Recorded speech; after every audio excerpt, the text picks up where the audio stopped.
Welcome, friends, to another episode of Racquet Society. I am joined today by my co-host, Stacey Sesker from Pennsylvania, and also our featured guest, Chris Thompson, which we're super excited to have because we've featured his music on a playlist before, and we've talked about some of his music before on this website / YouTube channel, whatever this thing is. Stacey and I are also repping some swag that we had made recently. Woo! If anybody would like a sweatshirt, hit us up. We'll definitely be sending Chris one. All of our guests, we put a sweatshirt in the mail. Just, pass the word out there, get our weird wannabe tennis society started or whatever it is. But dude, thanks so much for joining us. We're super excited about this. You sent us a super awesome playlist with like tons of amazing, like feel good, like end of spring, headed into summer jams. And I'm curious about like how you put this together. And you mentioned also when I asked you about this, that you're doing like Zoom dance parties, which I have like not forgotten. I've been thinking a lot about like, what is that? Like, how does that work? And yeah, dude, kick it off. Tell us what this is all about. Everything from this playlist, yes, was something that I played on the Zoom dance parties, which started last summer.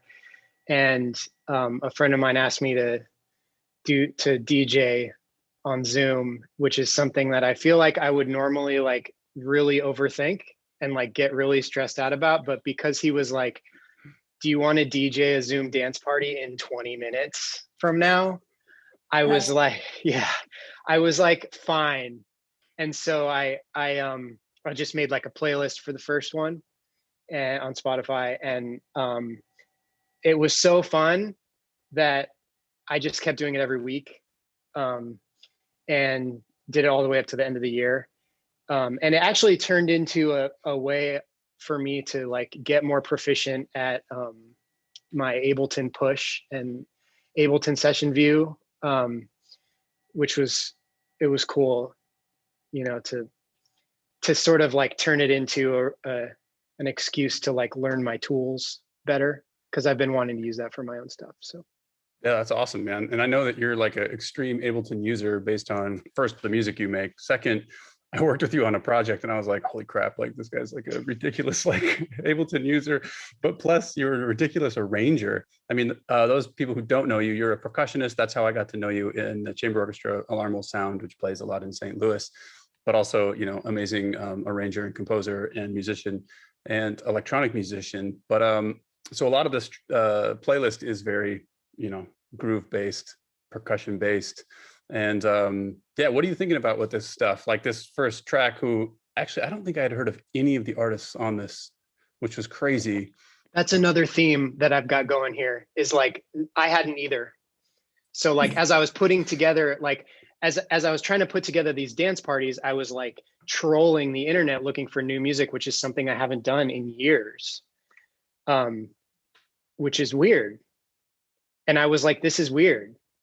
Like, why is this new? I'm listening to all this music with like, fresh, like child ears, and like discovering all these new artists that I had no idea existed. And so like, I weirdly don't know a lot about these artists. It's just things that I found that were amazing and that I used, to try to make myself and others dance. That's awesome. That for me, the only one that I knew was Konnichiwa. that person, Donnie Bernay, I suppose, or Bennett. I don't really know how you read it exactly. It's been kind of like featured on some of the end of like best of the year sort of like lists actually. And once you see his picture, you never forget him, of course. That's why I remembered him. Clicked on it, Yeah, it's like you can't tell if he's like, how serious is he about himself? I mean, it's definitely a joke on some level, but like about buffoonish masculinity. But like on another level, the music is awesome. And when actually I had never DJ'd before I started doing these dance parties, and it's interesting how I learned really quickly, like gauging the room, like gauging the reaction from people when I would play things. It's like, oh wow, this thing that I played didn't get much of a reaction, and then this thing, like people lost their minds. And when I played that Konnichiwa song, like people just completely lost their minds. It was like, I was like, what is going on? Oh my God, that's amazing, man. I mean, it sounds like, like post-disco, like Michael Jackson, like Quincy Jones produced, like, it could be on Thriller or something. It sounds ridiculous. He must play bass because like the bass lines are so awesome in all of that music, in all of his stuff. About him yesterday, so he does play the bass. He's a bassist. Cool. Yeah, I think he plays everything. Actually, yeah. Crazy. And I am in my head, he wants it to be pronounced Donnie Bernay. Right, I suppose so. Apparently, he's Australian. Yeah, he's Australian. But like to me, I think that sounds sexier somehow. I don't know, like. I did find a music video that he made with he like is going to meet some girl at a hotel, and it's like a vampire, and he's like apparently eating so much garlic in his like dinner meal that the vampire like doesn't want to drink his blood. It's like hilarious. But he's like got it nailed, man. Like it's amazing though to come to this point where there's like people making, ironic music, but it's so well done that it's hard to even say that it's ironic. It's like totally sincere version of the stuff that they're making. It's incredible. But yeah, Donnie Bernay right in the center of this playlist, so everybody can look forward to that track. Yeah, I stole your palindromic idea. It's kind of surprisingly works, because like it's really nice to hear like an artist again, because you get introduced to them, and then when they come back later in the playlist, it's like, oh yeah, I really did like totally love this like crazy band from Benin of like teenage girls who are just totally jamming out. Like I really wanted to hear another one of their tracks. It's also like a representing another thing I've been thinking about a lot, which is like this thing actually about Spotify versus vinyl versus everything, which is like, how do you get someone's attention like immediately versus like how do you keep their attention versus like how do you like develop a relationship with someone who's listening, like where they like are interested in finding out what you're about, and I don't know, on a very small scale, like making a playlist where like I stuck the thing that's going to like grab you immediately, like on the first one, and then coming back around the other side, maybe give you something that might have taken a little bit longer to get into, but that you're now open to because you've already been interested in, you've already been introduced to it, Yeah, interestingly, Chris, yeah, so you sort of like introduced that idea. Now it became a thing. I think it does work really. But I wasn't thinking like that. I was just like, I don't know how to make a playlist. I guess I'll just use some mathy nerdy thing like that I learned from Stockhausen or something. And you like actually have like a real like nice artistic reason for it, which actually totally makes sense, is that you can like make something more complex on the second pass, which is amazing. Yeah, so the first track and the last track, I immediately, when I put it on, I was like, okay, I don't know who Crack and Smack. I like the name a lot, but I don't even know how you pronounce it, honestly. But I immediately had like a Scandinavian vibe to me, like a or maybe Daft Punky or something like this. But yeah, what do you think about this group and sort of, I mean, yeah, just like the good vibe that this ensemble has? I think they're from the Netherlands, and it's hard to figure out what to say other than like, I've spent my whole life trying to avoid dancing. Like since I was in high school, it's like identify the situations in my life where someone might expect me to dance and avoid those situations at like all costs. Like this has been central theme for me. And I was really surprised to find that this was fun, I guess, like in the privacy of my own home, like over Zoom, like with just the right camera angle, And so then it became like, what are the things that I want to dance to? And like, why do I want to dance to them? And I started with some artists that I already knew, like Brant Brower Frick. I don't know if you know these guys. Yeah, I do actually, yes. Yeah, I love their music, and it has a sort of crossover thing between like they have a live touring ensemble that's like, it's like house music, but then they can like play it acoustically. it's very like percussion ensemble adjacent and like Exactly. contemporary classical adjacent, you know? Yeah. So stuff like that led me to other things I didn't know. And there were certain things that I just put on it. And all I can say about Crack and Smack is that like the second I put it on, I was like, yep, I want to dance to this. And I don't know why. Do you know why? Maybe you could tell me why I want to dance to it. I have no idea. Something about, I don't know, the like musician geek composer-y part of me that wants to analyze everything always hears these dotted, like syncopated rhythms in the stuff that I like, you know, things that happen on the and of 4 and, you know, just like basic dotted 8 thing that happens like in dance music that normally I would just sort of be like, that's simple, but like then when you apply it to like this kind of a context. Totally. It's also got, yeah. I mean, it has that kind of disco tempo / groove that just, it's like, there's like, I mean, it's the ultimate dance music. Like I just watched the Bee Gees documentary and I was like, man, this is like, this group just kicked ass at making danceable music, you know, like, and they were using drum loops and stuff too, which is super cool. But I agree.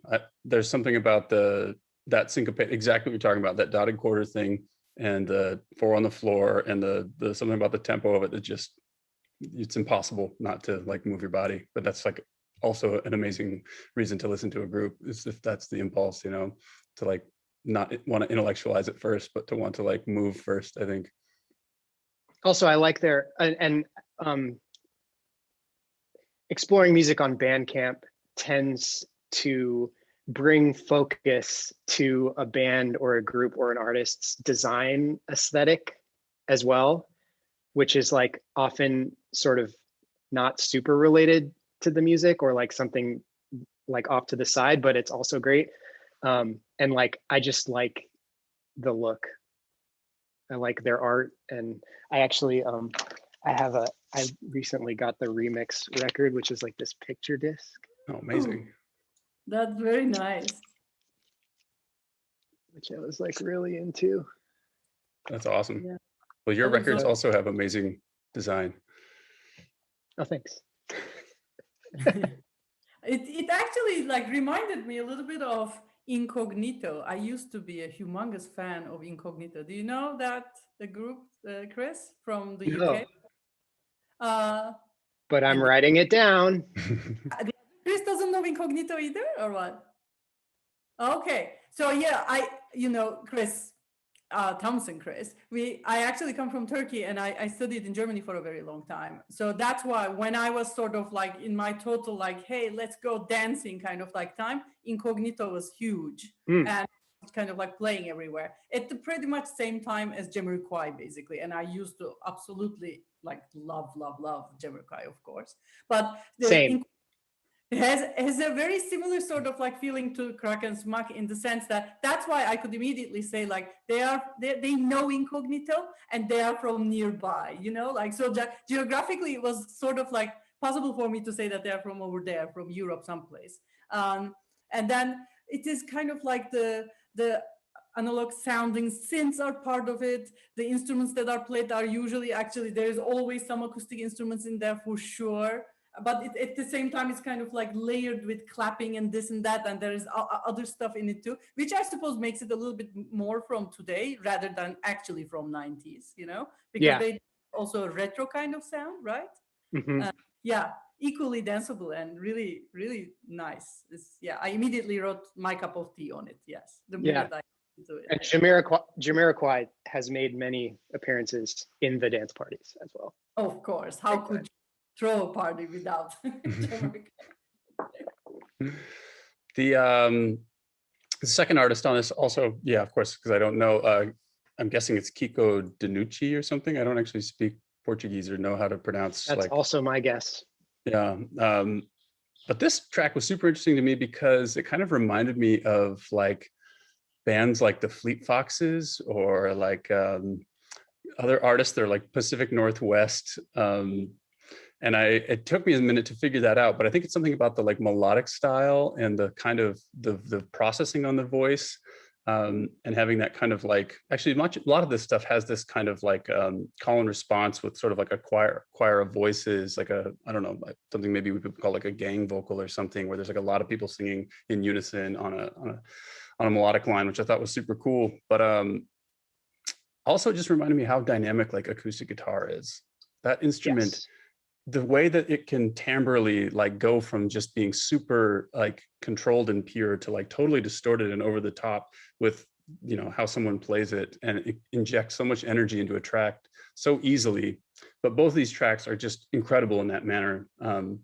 Not to mention, like rhythmically, they're just amazing. Like there's some modulations that happen with triplets and like other things that are just, you know, the composer side of me is like super into. But also just a really beautiful singer. But does this actually play in one of your dance parties when you have like a slow dance or something? Or is there Yeah, no, I mean, I made this a danceable tempo, and that's part of the thing with what I've been doing, is approaching it from as like almost from a remix kind of angle, which is like making everything like I'm incorporating video, and I'm incorporating like speeding things up and slowing things down drastically and mixing things together like for in ways that, you know, change the original tracks a lot. And so yeah, this Kiko Danucci, I actually had a roommate in college who was a Brazilian guitarist, and this immediately reminded me of him. And we actually got back in touch during quarantine for the first time since like 1998, which was amazing. Totally reminded me of him. But the sort of muscular percussive way of playing the guitar was like immediately drew me into it. And sort of treating the guitar like a percussion instrument, just very compelling to me. Totally. And I just love those backup singers. The second one, the Foi Batendo one, I love it very much. And it sort of like reminded me of some of the other people I listened to, like the kind of like older Brazilian singers, like Caetonio Veloso and so on. It sounds a little bit kind of like in the same line of musicians as those kind of like traditional musicians from Brazil.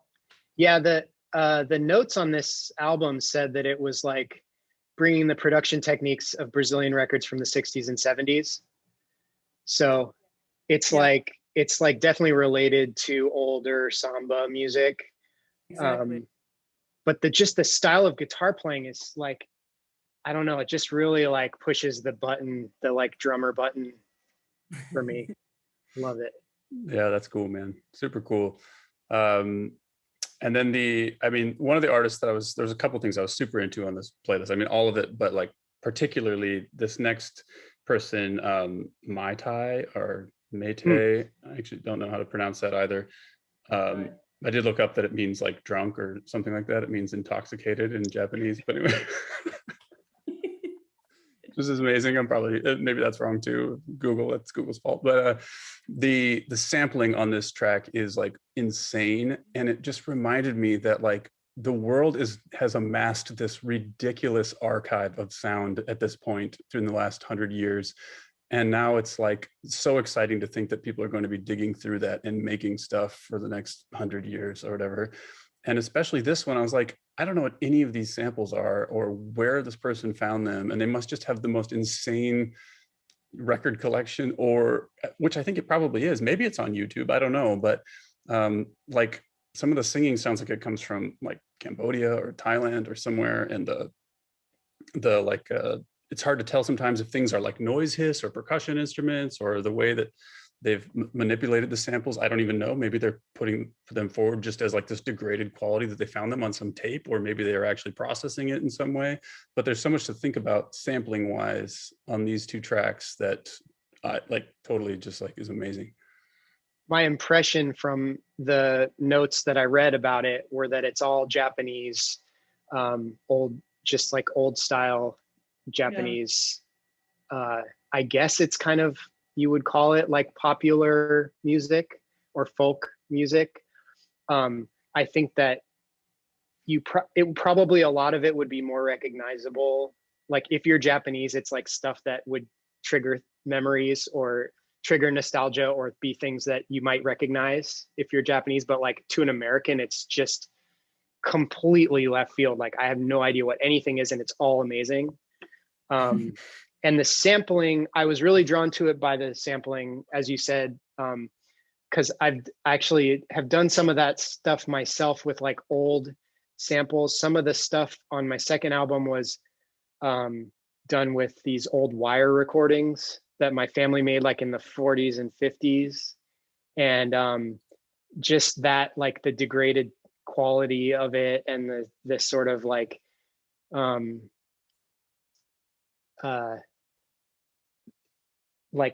like turning that into something that's like ironically new, you know, using all this like crazy technology was really intriguing to me. But the album, I actually have the vinyl of that too. Oh wow. Yeah, I'm showing off my vinyl collection today. Is that this is how living in Brooklyn is, that you just like drop into your kind of like local store and just get it. Yeah. I mean, I gotta say I buy a lot on Bandcamp, and I think it's like a big thing there, but there's a lot of good vinyl shops here too that are now starting to open again. Lucky. But like vinyl package of the year for me is this. Wow. It's just gorgeous. And the that's the title of the album. And the first character means old, and the second character means either wind or style.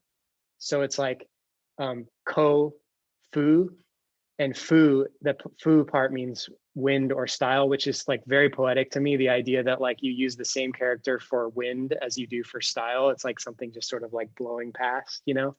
Yeah. So ko-fu is the name of the album, and it comes with the all of the lyrics from the songs in the in this like beautiful, I mean, I just was like, people are putting so much care and so much thought into the packaging of records now, because you got to give something in addition to just the music. It's like not enough, you know? It's like you got to think of like this whole package, and this is just this one was just beautiful, just completely floored me. So yeah, Meite, I didn't know, it's Meite, I know is how you would pronounce it, but I didn't know that means drunk. That's cool.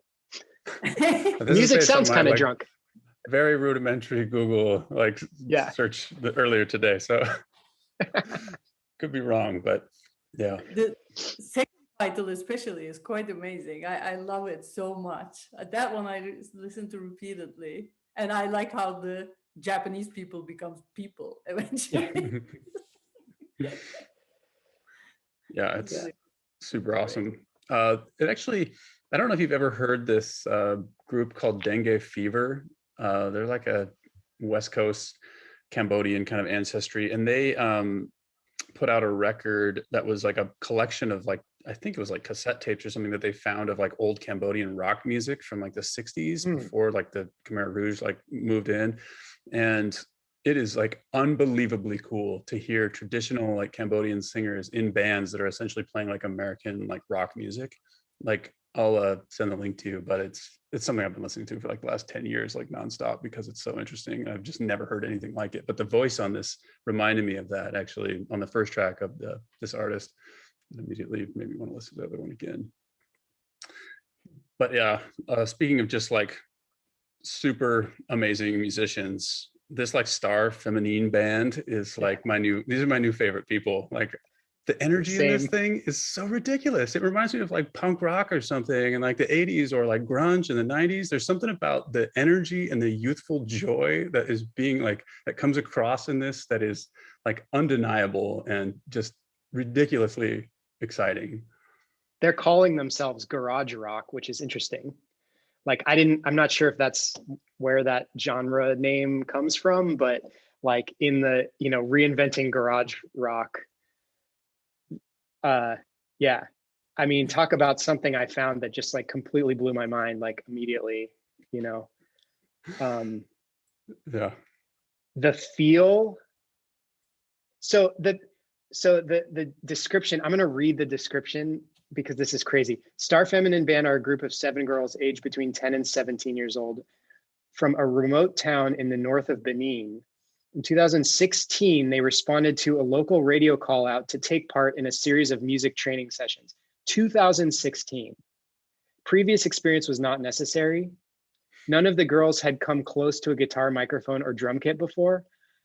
The feel, like the drummer in this band is like, has more feel. Like I've never been able, I can't, I've been a professional musician, like, you know, for how long? And I can't play this, you know? I mean, I was just completely blown away, and it's like another language.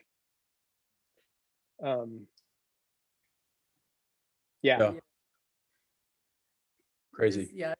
This is totally kind of like wakes you up all at once, sort of like both of the tracks are really like that. I really like it. Yeah. Yeah, I'm gonna be listening to that a lot. Are those like actual mallet instruments and stuff like that in some of this, or is it? I actually don't even know the instrumentation. A lot of like the drums and things like that they're using. But I agree with you. Let me grab the vinyl. But I agree with you on feel. I actually think this whole playlist has a lot to do with feel and like pocket and like how each individual artist approaches like where they place beats and whether those beats are sort of like spread out or very tight or like. And this one in particular has this like, I don't know actually how it works, but because I'm not a percussionist, but when I listen to it, there's something that's like very loose about it, but very tight about it. And like, I don't know how it's slippery. That was the word that came to mind when I was listening to it, is slippery. And I don't know what I mean by that, but it's, I mean, the again, that like composer brain is always like, oh, how would I notate this? Or like, you know, what is happening right now? And I have no idea, you know, like I guess that's what I'm trying to express is like, I have no idea, and I have no idea how to have any idea. And that's awesome. And like that, so this is them. Wow. Crazy. Oh, so yeah, I mean, one of them plays a kit, and then there's some keyboards and bass, and I see there's a talking drum. Yeah, I heard that in the second track. Yeah. Crazy. Love them. Amazing. And I get to like, you know, I can like learn so much about them because I bought their like vinyl. I'm buying all this stuff when we get off of this immediately. Like I'm envious. I just got some. I'm in love with the Japanese one right now, and not all records come like that. Chris, you seem to be buying quite regularly. I have been kind of like buying in the last 2 years too, but not all of them are as nicely put together as that, right? That's true.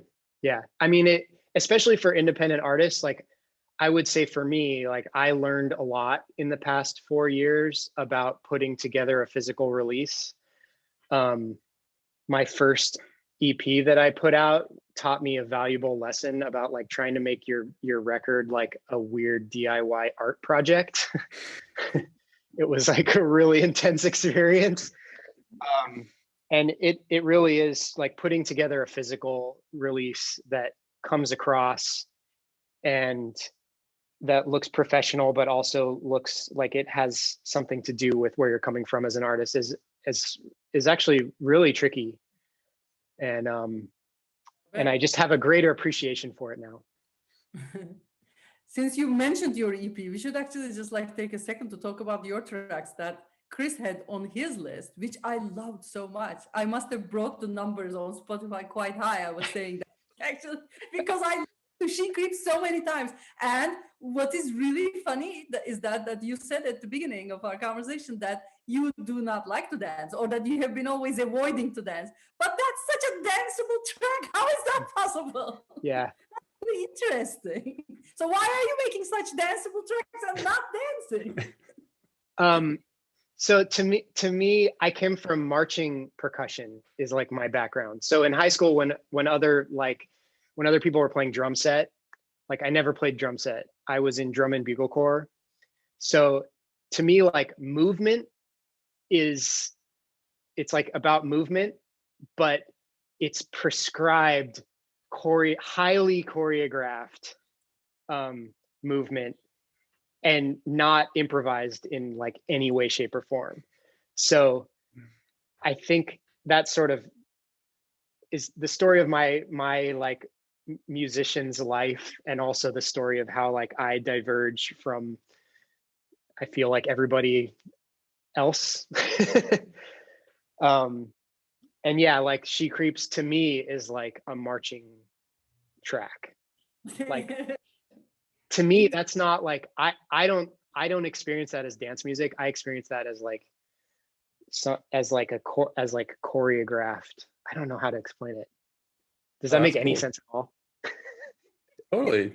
But also just the sampling on it. I mean, one of the reasons I love some of your tracks on those records is that there's drum, like marching band samples, like Kevlar drum heads and like quads and things that like you just don't hear very often in a track like that.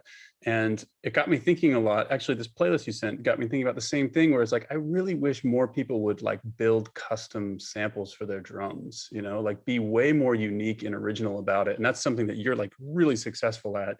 And one of the reasons that makes your music sound totally different than anybody else's.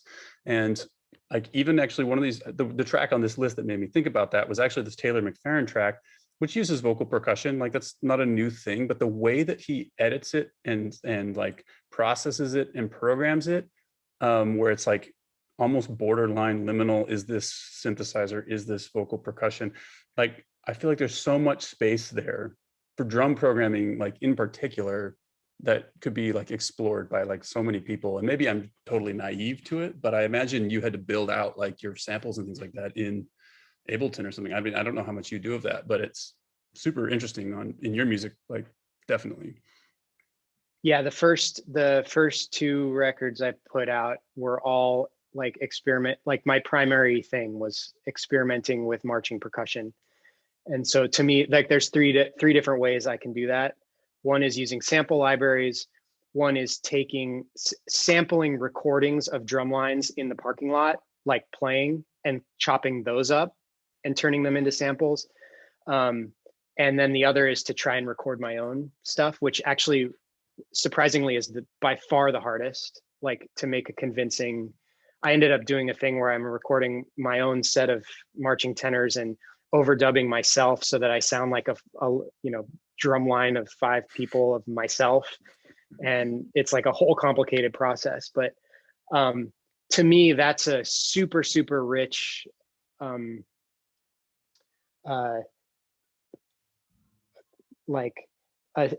there's like a lot there to use. There's a lot of compositional tools there. It's a rich sound world that I'm hoping that more people will discover and apply to mainstream music. I mean, the marching percussion sample libraries have made it a little bit into some pop songs, and like, but mostly into like commercials and stuff, used in a really predictable, sort of stereotypical way that's like really disappointing to me. Meanwhile, like the world of marching percussion and drum corps is like at such a high artistic level and is like so crazy advanced now that I'm really hoping it kind of crosses and bleeds into mainstream music in a way. And that's what I was trying to do, with my music. Chris, do you actually listen to Song Exploder? You probably know that podcast, do you? Song Exploder? I've heard of it, but I don't really actively listen to it, no. Oh, there was one of the latest episodes of it was John Battista. He actually did record also a marching band. Like, he actually went to New Orleans to really kind of like just do it with that band.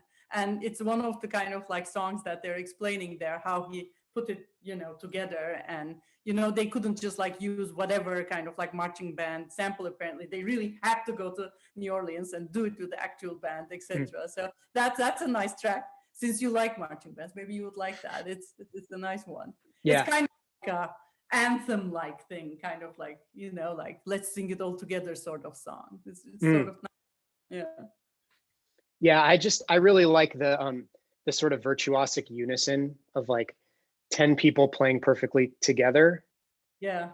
Which is sort of the like my next, that's my like the logical progression from that into like tuning theory and like just intonation is like there's a weird connection there that led me to where I was going in a way, which was very surprising, but also made sense when you think about it. Yeah, totally. Did you, how did you record the just in tone stuff like piano and stuff like that? Is that with samples or is that with actual instruments? It's with a piano sample library that has like microtonal functionality. Yeah. Yeah, the people who make that, they're called Sonic Couture, and they have it's a sample library called Hammersmith.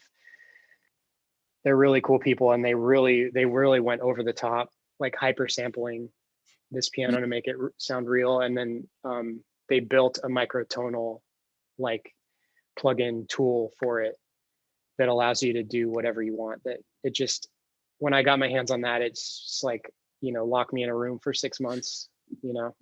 It was really. I remember that in She Creeps, there is that kind of a synth at the background that sounds like slightly out of tune, which I was always waiting for it to come back because I liked it so much. Yeah, that was the way that I realized that I wanted to explore just intonation, was when I heard specifically a synthesizer doing it with the synths overtones that are like sort of perfectly lined up, you know, and you know, you play like a major 10th and you hear the difference of that, the way it's at rest in just intonation versus the way it is in equal temperament.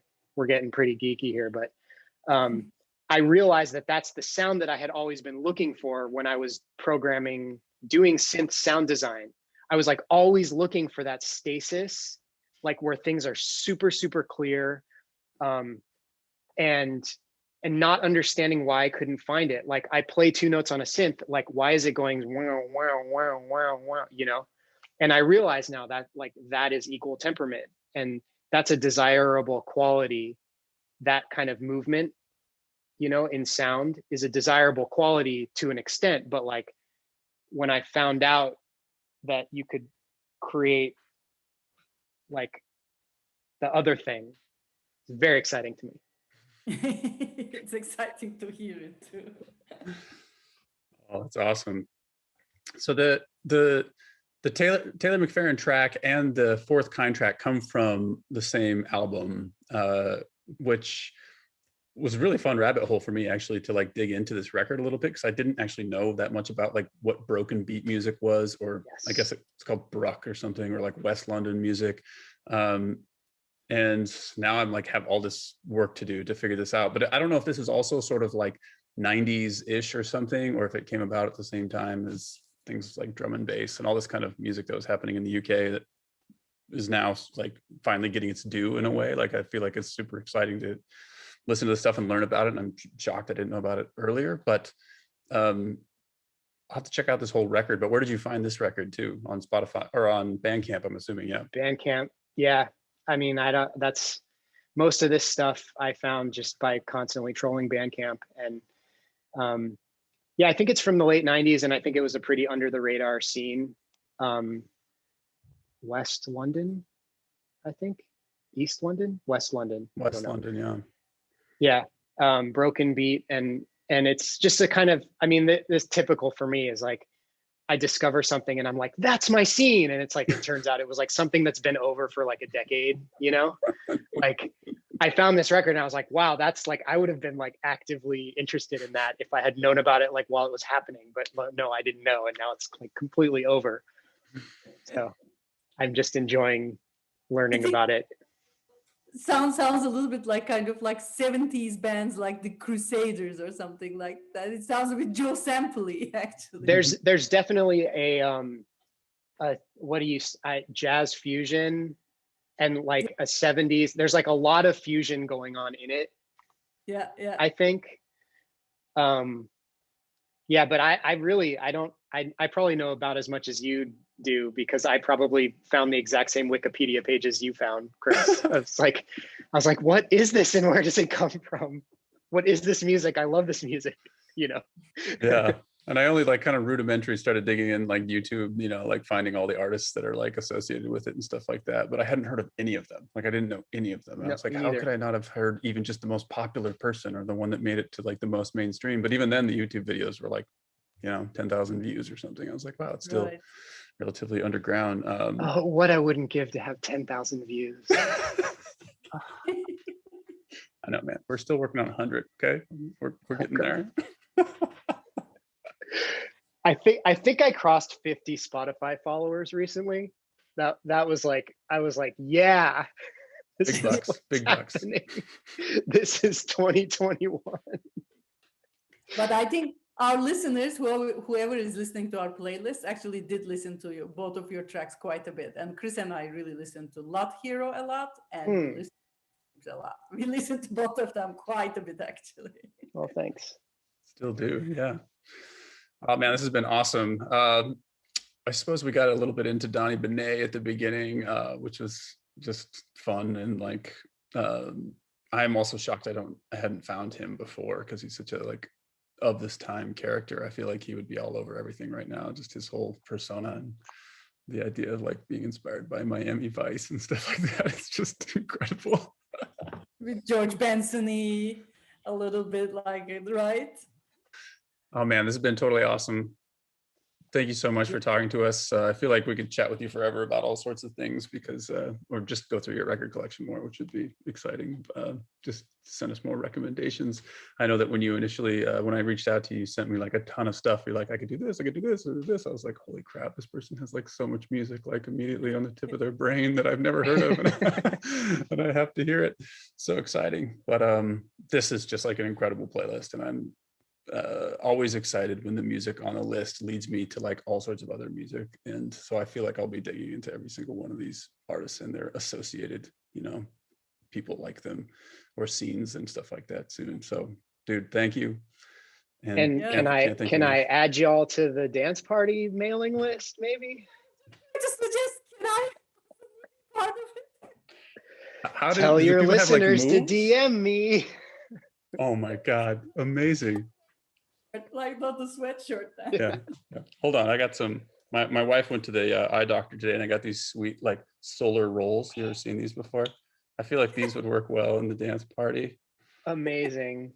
Yeah, it's like bring your vibiest lighting and like bring like funny Zoom backgrounds, and like it's really fun. It's like actually really fun, I gotta say. Amazing, man. All right, we'll let people know. We'll put that in our social media or whatever. Attend a Zoom party. We're gonna get these parties banging. All right, man. Thank you. Thanks, Hazy. Bye.